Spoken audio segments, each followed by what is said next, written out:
4 বছরে আমূল বদলে গেছে মিয়ানমার। 2021 সালের 1 ফেব্রুয়ারি একটি রাতেই সব বদলে গিয়েছিল মিয়ানমারে।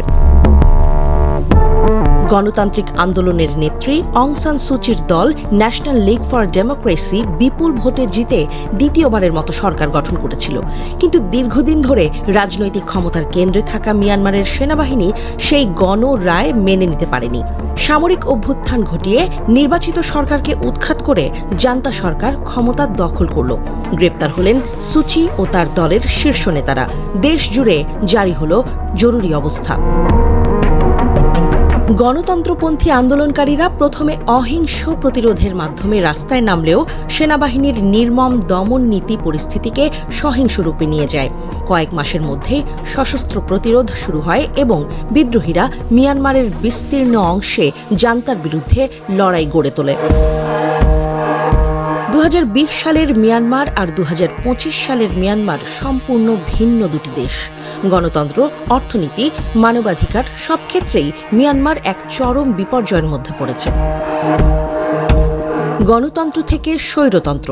2020 সালে মিয়ানমারে একটি নির্বাচিত সরকার ছিল।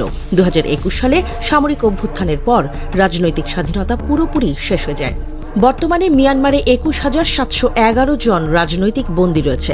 সামরিক জান্তার শাসন শুরু হওয়ার পর থেকে কোনো স্বাধীন নির্বাচন হয়নি এবং জান্তা প্রধান মিং অং হ্লাইং নিজের ক্ষমতা ধরে রাখতে একের পর এক দমন নীতি চালিয়ে যাচ্ছে।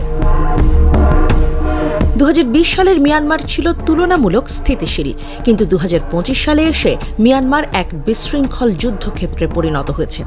60% বেশি এলাকা বিদ্রোহীদের দখলে, আর জান্তা সরকার ক্রমশ কোণঠাসা হয়ে পড়ছে। 2020 সালে মিয়ানমারে 3.7 লাখ অভ্যন্তরীণ উদ্বাস্তু ছিল। 2025 সালে সেই সংখ্যা 35 লাখ ছাড়িয়েছে। সেনাবাহিনীর হামলা, বোমাবর্ষণ ও দমন নীতির কারণে লক্ষ লক্ষ মানুষ ঘরবাড়ি ছেড়ে পালিয়েছে। হত্যা, ধরপাকড় ও মানবাধিকার লঙ্ঘনের মাত্রা চরমে পৌঁছেছে।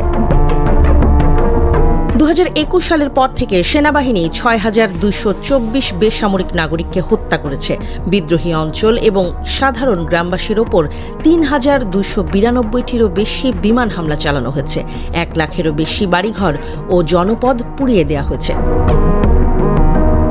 জান্তা শাসনের 4 বছরে দেশটি অর্থনৈতিকভাবেও ধ্বংসের মুখে। বিদেশি বিনিয়োগ প্রায় শূন্যের কোঠায়, আর মুদ্রাস্ফীতি ও খাদ্য সংকট দেশকে এক চরম সংকটের দিকে ঠেলে দিচ্ছে। বিদ্রোহীরা শক্তিশালী হচ্ছে, জান্তা দুর্বল হচ্ছে। 2023 সালের শেষ দিক থেকে বিদ্রোহীদের শক্তি ব্যাপকভাবে বেড়েছে। Three Brotherhood Alliance, People's Defence Force সহ বিভিন্ন বিদ্রোহী গোষ্ঠী একের পর এক শহর দখল করছে। জান্তা সরকার ইতোমধ্যেই 173টি সামরিক ঘাঁটি হারিয়েছে।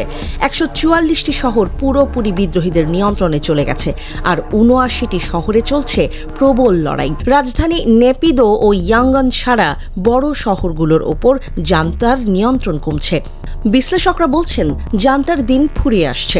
এই কঠিন পরিস্থিতির মধ্যে মিয়ানমারের জান্তা সরকার অভ্যুত্থানের 4র্থ বর্ষপূর্তির আগেই দেশ জুড়ে জরুরি অবস্থার মেয়াদ আরও 6 মাস বাড়িয়েছে।